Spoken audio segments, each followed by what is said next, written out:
hojii yoo jalqabdanii qarshii harkaa qabdan hundaanii hojiitti hin seenina. Hojiin tokko tokko bu'aa baay'ee kan qabutu jira. Hojiin tokko tokko immoo bu'aan isaa hamma namaa miti. Hojii jalqabne sana immoo tooyyuu akka ittiin milkoofne maaltu nu taasisa? Kun argatanii jiraatan yoo ta'e namni qarshii 30,000 meeqodhu qarshii 30,000 ja'aan hojjetu hammi inni qusatu nama qarshii 50,000 60,000 hojjetu ol yeroo ta'utu jira. Itoophiyaa keessatti gosa hojii baay'ee jalqabne yookaan ammoo namoonni baay'een gosa hojii baay'ee jalqabanii bu'aa ittiin argachuun iyyuu hafee qarshii hojii sanaan jalqaban maallaqa hojii sana irratti invest ittiin godhanillee harka isaanii irraa fixatanii yeroo hojii sana dhiisanii argina yookaan ammoo tuyyuu bakkuma sana ka turan argina. Kuni maaf ta'a? Hojii baay'ee yeroo baay'ee nutti himtanii qarshii amma isin jalqabuu dandeettanii qarshii amma sana irraa argachuu dandeettanii jettanii garuu yeroo itti seenu bu'aan isaa sana hin fakkaatu waan jedhu yeroo baay'ee ni ka'a. Ka'uu qofa miti ofii kennaa iyyuu hin argina namni tokko tokko hojii jalqabee bakkuma sanitti argita yookaan ammoo namni tokko hojii wal fakkaata namni lamaa jalqabee namni tokko kan ittiin milkaa'ee argina namni tokko immoo bakkuma sana ka jiru argina. Kun maaf ta'a waan jedhu guyyaarraa jalqabnee kaafnee waliin ilaalla. Hojii kamuu haa ta'u hojiin bu'aa hin qabne hin jiru. Hojii kamuu haa ta'u yookaan ammoo iddoo nuti jalqabnetu sirrii miti ta'a akkaataa nuti hin jalqabnetu sirrii miti ta'a adeemsa nuti hin jalqabnetu sirrii miti ta'a malee gosa hojii kamuyyuu haa ta'u bu'aan isaanii wal haa caalu malee hojiin tokko tokko bu'aa baay'ee kan qabutu jira. Hojiin tokko tokko bu'aan isaa hamma namaa miti kan ta'edha. Garuu gosti hojii kamuyyuu bu'aa kan hin qabne hin jiru. Itoophiyaa keessaa ta'u bakka kamittuu lamaffaa namni tokko hojiin tokko akka bu'aa qabu akkamitti akka jalqabanillee hin beekanutti himaa. Hojii isaas hin beekaa bu'aa isaas hin beekaa ofii isaatii maaf hin jalqabne hojii nutti himu kana waan jedhu gaaffii nama baay'eeti. Ni ka'asii osoo hin ka'inis keessa keessanitti kaafis jira. Kanaaf guyyaa har'aa Itoophiyaa keessatti haa ta'u bakka kamittuu hojii yoo jalqabne akkamitti jalqabuu dandeenya? Hojii jalqabne sana immoo tooyyuu akka ittiin milkoofne maaltu nu taasisa? Kun hojiin kamuu hojiin bu'aa hin qabne hin jiru jedhama. Atis jedhaa jirta. Maaliif hojii jalqabne namni tokko haa ta'u nuti haa ta'u hojii akkasii jalqabee waggaa akkasii keessatti kasaaree maalta yeroo tokko koomentii keessatti waan naakee keessa waan ajaa'iba horii afurii bitee horiin arfanu bu'aa tokko illee irraan arginu tokkoon otoo gurguru lamaan otoo gurguru waatii inni dhale otoo jalaa gurguru bu'aa argachuu miti qarshii ani ittiin jalqabeeyyuu naa deebi'uu hin dandeenye qarshii ittiin jalqabeeyyuu dhabee kasaaraa keessa seenee yaada jedhu argee ture. Kanuma wal qabate yeroo baay'ee Itoophiyaa keessatti namoonni baay'een hojiin jalqaban hojii jalqaba kana namoota kan ittiin milkaa'e hin arginu bu'aa isaa irraa argachuu miti. Qarshii mattiin jalqaban sanayyuu yeroo harka isaanii irraa fixatanii hojii sana dhaabanii waan hojii sana ittiin adeemsisan dhaabanii kan jedhan argina. Kuni maaf ta'a kan jedhuufi wantoonni akkasii mudanne maalirraa kaanii ammoo nama mudatanii isin ammoo akkasiin mudanne maal gochuu qabdan waan jedhu jalqabarraa kaafnee ammoo xumuraa waliin ilaalla. Egaa hojiin jalqabuun qofti gahaa miti yookaan ammoo hojii jalqabne waan hojii ittiin jalqabnu ni qabna. Jechuun qofti nuti milkaa'aadha jechuudha miti. Hojii jalqabne sana akkamitti adeemsisuu qabna akkamitti hojjechuu qabna adeemsisaa maal fakkaata qarshii amma gamiin jalqabuu dandeenya akkamitti ammoo manaajii gochuu dandeenya akkamitti hoogganuu dandeenya hojii keenya san kan jedhus beekuu qabna. Kanaaf rakkinnoota hojii keessa yeroo seenan mudachuu danda'an namoonni baay'ee hojii keessa seenanii yeroo baay'ee hojjetan hojii sana irraa maaf milkaa'uu akka dhabanii kan jedhu waliin ilaalla. Namni lamaa hojii wal fakkaata tokko jalqabee tokko kan ittiin milkaa'u tokko ammoo kasaaraa keessa kan seenu argina. Kanaaf maaf ta'u wantoota akkasii jedhu sana waliin ilaalla. Kanaaf Ibraahim jedhamu roon jalqabate gara YouTube channel kanatti subscribe gochuudha maatii keenya dabalama. Maatii keenya kan taatan ammoo viidiyoo kana like share godhaati hiriyoota keessan biraanis gaasin jechuu barbaada. Egaa odeeffannoowwan kana kan fakkaatu akkam biraa jireenya keessaniin kan wal qabatan guyyaa har'aa dabalatee gara fuula duraatti kan isin biraan ga'u ta'e jechuu barbaada. Egaa jalqabarratti akkuma jalqabatanii kaasuuf yaaletti Itoophiyaa keessatti inni hojii tokko yoo hojjennu maaltu saaraan akka nu taasisaa riskiiwwan akkasii sunni maalirraa dhufanii waan jirudha. Kanaaf namni tokko hojii yoo jalqabdan yeroo waan kana yeroo baay'ee irra deebi'ee isinitti himee jira. Hojii yoo jalqabdanii qarshii harkaa qabdan hundaanii hojiitti hin seenina isiniin jedhee jira. Qarshii 1,500 harka kan keerraa qabdaa qarshii 1,500 hundaan hojiitti hin seenin 100 harka qabdaa 100 hundaan hojiitti hin seenin maal gochuu qabna qarshii 1,500 harka irraa qabaatti qarshii 1,500 hojiitti seenu kan qarshii 1,500 hojiidhaan invest godhiiti hojiirratti invest godhiiti qarshii 1,100 haa ta'u qarshii 50,000 haa ta'u harkaan kee irratti hambifadhu. Maaliif hojii tokko jalqabdee hojii sana akka jalqabdeeni qarshii meeqa gochuu dhabuu dandeenya irraa. Fakkeenya namni daldala keessa seene gara jalqaba riskiiwwan baay'eetu jira maamila hin qabnu. Hojii tokko yoo jalqabdu maamila tokko iyyuu hin qabdu hamma maamila horatutti akkaataa barbaadame hojjattee bu'aa irraa argachuu dhabuu dandeetta. Akkuma hojjette sana ammoo wanti sarara argattu nyaata dhugaatii kan kee kiraa manaa kaffaltaa hin nyaattan dhuddaa sararatanyaa yookaan hojii siiftaa sararatanyaadhaaf ni kaffalta. Kana hunda jalqaba akkuma hojii eegalteen argachuu hin dandeettu. Kanaaf hamma qarshii barbaadamu bu'aa barbaadamu argattutti waan ittiin jiraattu. Baasiiwwan garagaraa tiraanspoortiif ta'uu danda'a. Waan akkasiitiin waan si ta'u qarshii muraasa harkaan kee irratti qabadhu. Amana baay'ee argitanii jiraatan waan harkaa qabu hundaan hojiitti seenaa even irratti faqarshii nama irratti dabalatee liqii keessa seenee itti dabalatee waan liqeeffate sanas kan ofii isaatii harka irraa qabullee hojiitti seena. Gaafuma hojii bane san irraa waan baajaajii waan tiraanispoortii ittiin yaabbatu laaqana guyyaa san yoo hin gurgurre waan ittiin nyaatu waan ittiin dhuguun qabu. Kanaaf dirqama maal godha? Waannaa isaa keessaa afaan immoo waan ittiin jalqabe sana keessaa nyaataa deema. Kennaan mana uffataa bantee yookaan immoo tajaajila wayii bante haa jennu yookaan immoo baajaajii haa ta'u maal haa ta'u waan haa ta'u.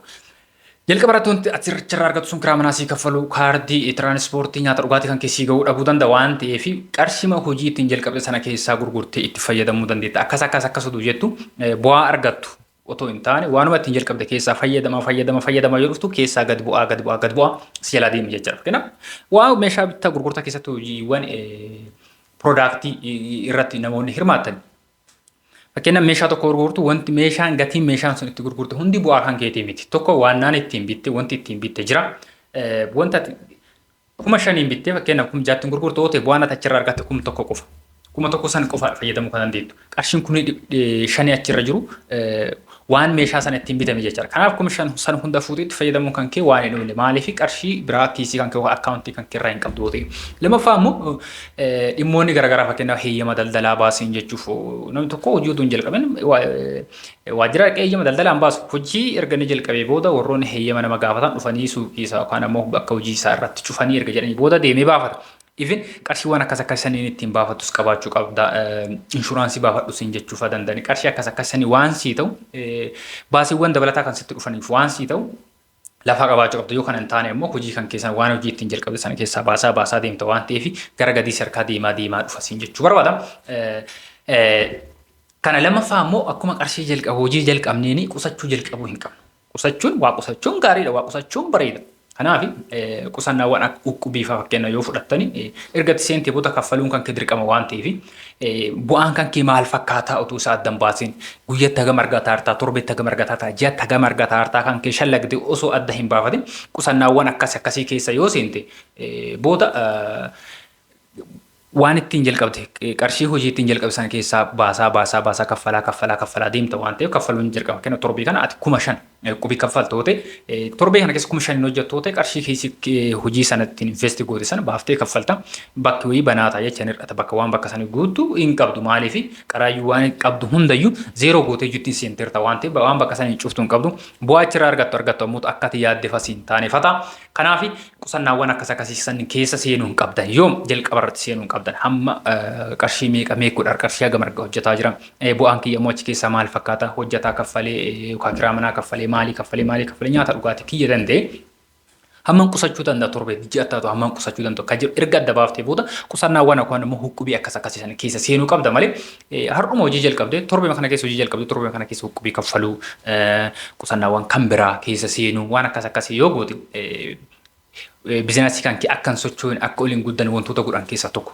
Kana yoo siin jiru qusachuun qabdu huqubii seenuun qabdu maal gochuun qabdu jechuu kiyyaan otoo maal akka argataa jirtu hangam akka argataa jirtu odoo adda hin baasini seenuun qabdu siin jechuu barbaada. Lammaaf ammoo waan akka kan keenyarraa qabnu hundaan xumurree zeeroo goonee hojiitti seenuun qabnu siin jechuu barbaada.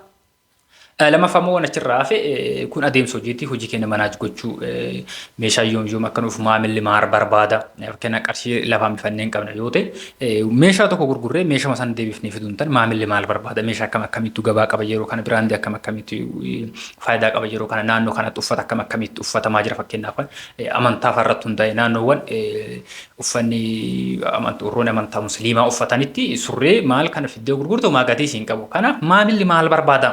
Yookaan anu jechuudha maaltu naa salphaadha otoo hin taane maamilli maal barbaada anarraa maal barbaada gabaa irraa maal barbaada waan jedhu jala buunee hordofne yoo jenne biizinasii keenya sadarkaa olaanaa irra geessu wanti nu dhugu tokko biizinasii xiqqaa irraa kaasee hamma guddatu gosa hojii kamuu keessattuu hirmaattee jirta yoo ta'e adeemsa kana hordofuu qabdaadha.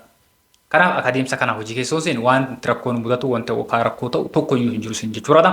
Namoonni waanuma akkasii kanarraa ka'anii adeemsa isaa dogongorurraa hojiin sun maal akka barbaadu akkamitti akka jalqabanii bu'aa isaa immoo akkamitti fayyadamu akka otoo hin beekini hojiitti seenanii achi booda immoo kasaaraa keessa seenanii achi booda hojii sana eessu. Lammaffaa immoo yeroo baay'ee namni tokko qarshii 1,000 ji'a meequdhaara jechuun yookaan namni sun ammoo haftaami yookaan ammoo bu'aa gaarii argatara jechuun hin dandeenyu. Murteessaan waan inni argatu sana osoo hin taane baasii inni argatudha. Namtichi kun ji'aatti qarshii 50,000 yookaan 100,000 hojjetaa jira.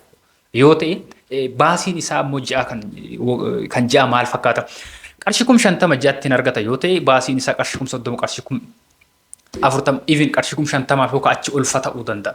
Kanaaf akkuma galii keenya argachuuf waan bu'aa gaarii nuu qabu ji'a kana keessa qarshii 40,000 30,000 hojjetaarra yoo ta'e ji'atti aanu qarshii 50,000 hojjechuuf akkuma tattaafannu akkuma karoora baafnu baasii keenya sirrisuudhaaf karoora baasuu qabna. Kanaaf yeroo baay'ee baasii irratti xiyyeeffannu kun amaluma nama baay'ee galii argatu qofa irratti xiyyeeffata malee baasii irratti xiyyeeffachuu qaba. Kanaaf galiin kan keessa sadarkaa olaanaa irra ga'uuf biizinasiin kan keessa sadarkaa olaanaa irra ga'uudhaaf jalqaba wanti gochuu qabdu baasii kan kee to'achuudha. Maal baasaara jetta gam baasaara baasiin kiyya hammami galiin kiyya hammam walitti madaala wanta sirraa naafu maal qusachuudhaaf naa ta'a. Waan jedhu adda baafnee beekuu qabna isin jechuu barbaada. Kanaaf galii keessan qofa irratti xiyyeeffachuu osoo hin taane baasii keessanis to'achuu tiraanspoortii irratti haa ta'u nyaataa dhugaatii irratti haa ta'u kiraa manaa maal wantoota baasii itti baafnu kanneen hunda manaa goone hammam akka baafnu beekuu danda'uudha qabna. Baasii keenya hin beekne taanaan galii keenya hin beekne galii keenyaaf baasii keenya hin beekne taanaan bu'aan keenya maaliidha kan jedhu adda baafnee beekuu dandeenya isin jechuu barbaada. Yeroo baay'ee argitanii jiraatan yoo ta'e namni qarshii 30,000 meeqodhu qarshii 30,000 ja'aan hojjetu hammi inni qusatu nama qarshii 50,000 60,000 hojjetu ol yeroo ta'utu jira. Yookaan ammoo namni suuqii xiqqoo qabu yeroo gabaabaa keessatti nama suuqii guddaa qabu kan dukkaana guddaa qabu caalaa yeroo inni qusate waan gaarii irra ga'u argina. Kuni maali? Kan galiin argataa jiru kan namticha kaaniiti qarshii 30,000 argatu 50,000 60,000 namticha argatutu galii olaanaa argata. Kun ammoo 30,000 ja'aan hojjeta. Kun 60,000 hojjeta. Garuu kan 30,000 argatu kanatu irra caala guddataa dinagdeedhaan guddataa. Kun maal irratti hundaa baasii irratti hundaa. Tarii namtichi qarshii 50,000 60,000 ja'aan hojjetu kun baasiin isaa 40,000 30,000 wanti inni achirraa galii argatu kana keessaa baasii wanti inni argatu 2,000 3,000 ta'uu danda'a. Kun ammoo 30,000 ja'aan hojjetu ta'e baasiin isaa 10,000 20,000 ta'uu danda'a. Kanaaf galii keenya qofa otoo hin taane dinagdee keenya guddisuu kan danda'u dinagdeedhaan guddachuu kan dandeenyu galii argannu qofa otoo hin taane baasiin nuti baafnus murteessaadha isin jechuu barbaada. Kanas gaman akka beektanis ni jiraata. Lammaffaa immoo wanti kaafne ilaallu namni tokko hojii jalqabe jedha bu'aa isaas nutti ofii isaatii maaf hin jalqabne dhugaa ta'uu isaa achirraa mirkaneeffanna yeroo baay'ee kan jedhuun argina hawaasuma keessa waan jirudha. Kanaaf namni tokko hojii sitti himuu sana jalqabuu dhabe yookaan immoo hin jalqabne jechuun hojiin sun bu'aa hin qabu jechuudha miti. Wanti beekuu qabdan akkuma jalqabarra deddeebi'ee isin kaasetti Itoophiyaa keessatti haa ta'u bakka kamtuyyuu gosti hojii kamuu kan bu'aa hin qabne jiru adeemsa nuti ittiin jalqabnee fi adeemsa nuti ittiin hojjetaa jirutu sirrii miti ta'a malee. Kanaaf namni tokko riskii fudhachuu sodaachuu danda'a. Namni hundi qixa hojii tokko qixa differnatii qixa hin qabu. Riskii dhufu nama sodaatutu jira. Bu'aa isaa osoo beekuu baasee hojii kamuu haa ta'u adeemsa jiruuf jireenya kam keessattuu akkuma bu'aan jiru riskiiwwan garaagaraa jiran. Namni hundi riskii kana qixa fudhachuu hin danda'u. Riskii kana sodaachuu danda'a. Lammaffaa immoo waan ittiin jalqabu dhabuu danda'a. Waan ittiin jalqabu gosa hojii kamuu hin jalqabne yoo ta'u hojiilee naannoo isin kaase kan hin jalqabuu fi kapitaala wayii nu barbaachisa. Qarshii ittiin hojjennu nu barbaachisa. Namni kun gosa hojii hundaayyuu akkaataa itti hojjetamu otoo beeku bu'aan isaas maal akka fakkaatu qarshii hammameen akka jalqaban akkamitti akka hojjetan akkamitti akka argatan akka maamila akkamitti akka horatan otuma beeku waan ittiin jalqabu yoo hin qabne uumaa tokko bu'aa isaan qabu jechuudha. Sababa kanaaf hojii jalqabuu dhabuu danda'a. Hojii biraa keessa hirmaatee jiraachuu danda'a. Namtichi kun hojii biraa keessatti yoo hirmaate tarii hojii sana dhiisee dabalataan hojii kana bu'aa isaa akka qabu utuma beeku maal akka irraa argatu akkamitti akka hojjetu utuma beeku gosa hojii biraa kan isa caalaa bu'aa irraa argatu yoo qabaate hojii kana hojjechuu dhabuu danda'a. Lammaffaa immoo iddoon jiru murteessaa mijataa ta'uu dhabuu danda'a. Iddoon nuti jirru murteessaadha. Tajaajilaawwan akkasii hawaasa naannoo sanii hin barbaada.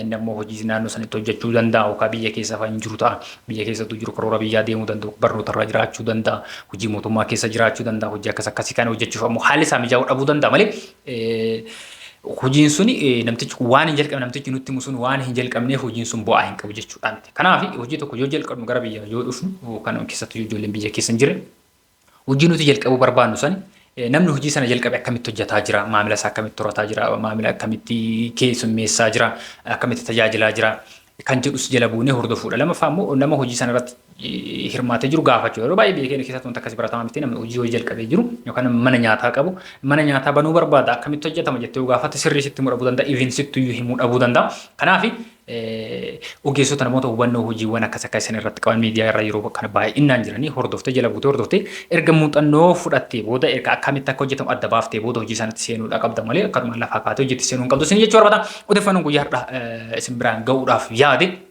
kanan gammas biraan gahaa ture odeeffannoo kana fakkaatan kan bira beekuuf dhaga'uu hin barbaadda yoo taate as komentii jalatti na barreessu isaan alatti immoo karaa keessatti lakkoofsa bilbilaa asirra jiru kana imoo telegiraamii waasaapii fi meesenjeri karaa kamuyyuu argachuu dandeessan jechuudha odeeffannoo yoo jireenya keenya wal qabatan kanneen kana fakkaataniif kanneen kana bira akkuma kana dura isin biraan gahaa ture kara fuula duraas kan isin biraan gahu taasisan jechuu barbaada waan nuuf tani galatoomaa galanni kiyya dachaadha.